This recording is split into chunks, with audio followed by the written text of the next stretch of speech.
আপনি যখনই ভাববেন যে বড় থেকে বড় কোনো প্রাণীর সাথে একজন বন্ধুর মতো থাকতে পারবেন, তখন আপনার সামনে এমন এমন আর এমন কিছু ঘটনার সঙ্গে পরিচিত হবেন যা দেখার পর আপনার সাহস হবে না কোনো প্রাণীর সাথে বন্ধুত্ব করার। যেমন জেসিকার সাথে হয়েছিল। জেসিকা দীর্ঘ 10 বছর ধরে একটি অর্কা তিমিকে প্রশিক্ষণ দিয়েছেন, কারণ সে ছিল একজন অর্কা তিমি ট্রেনার। দীর্ঘদিন তাদের প্রশিক্ষণ গেম শো করার মধ্যে দিয়ে তাদের ভিতর গড়ে উঠেছিল ভালোবাসা ও বন্ধুত্বের সম্পর্ক, কিন্তু সে কখনো ভাবতে পারেনি অর্কা তিমিটি তার জীবন কেড়ে নেবে। জেসিকা ছোট থেকেই সামুদ্রিক প্রাণী পছন্দ করত, কারণ তার বাবা ছিল একজন জীববিজ্ঞানী। প্রাণীদের সাথে অনেক সময় কাটানোর জন্য জেসিকার মনে তাদের প্রতি ভালোবাসা আগে থেকেই ছিল। সেখান থেকে তার পশুদের প্রতি আগ্রহ ক্রমে বাড়তে থাকে। যেহেতু তার বাবা ছিলেন একজন জীববিজ্ঞানী, বেশিরভাগ সময় সে তার বাবার সাথে কাটাতেন এবং তার বাবা বিভিন্ন ধরনের সামুদ্রিক জীব নিয়ে গবেষণা করতেন। এদের ভিতরে জেসিকা তিমি এবং ডলফিন খুব বেশি পছন্দ করতেন।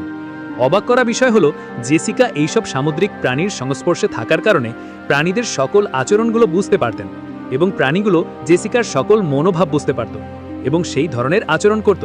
তাছাড়া হাতের ইশারায় সে কয়েকটি ডলফিন একসাথে নিয়ন্ত্রণ করতে পারত। সেখান থেকেই জেসিকার প্রাণীদের প্রতি বিশ্বাস ও ভালোবাসা আরও বেড়ে যায়। সময়ের সাথে ধীরে ধীরে জেসিকার সামুদ্রিক প্রাণীদের প্রতি আগ্রহ ও তাদের বিষয়ে অভিজ্ঞতা বাড়তে থাকে। তাছাড়া সে খুব দ্রুত বড় সামুদ্রিক প্রাণীগুলোর সাথে বন্ধুত্ব করতে পারত।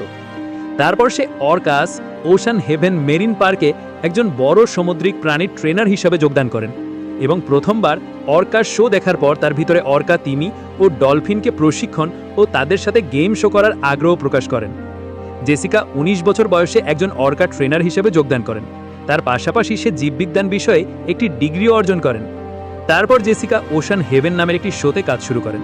সেখানে তিনি অর্কা তিমি ও ডলফিনের গেম শো করতেন।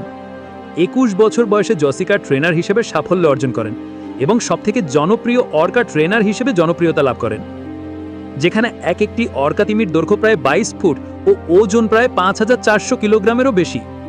এ ধরনের বিশাল আকারের অর্কা তিমি ও ডলফিনের শো দেখতে 500 থেকে 1000 মানুষের ভিড় হতো।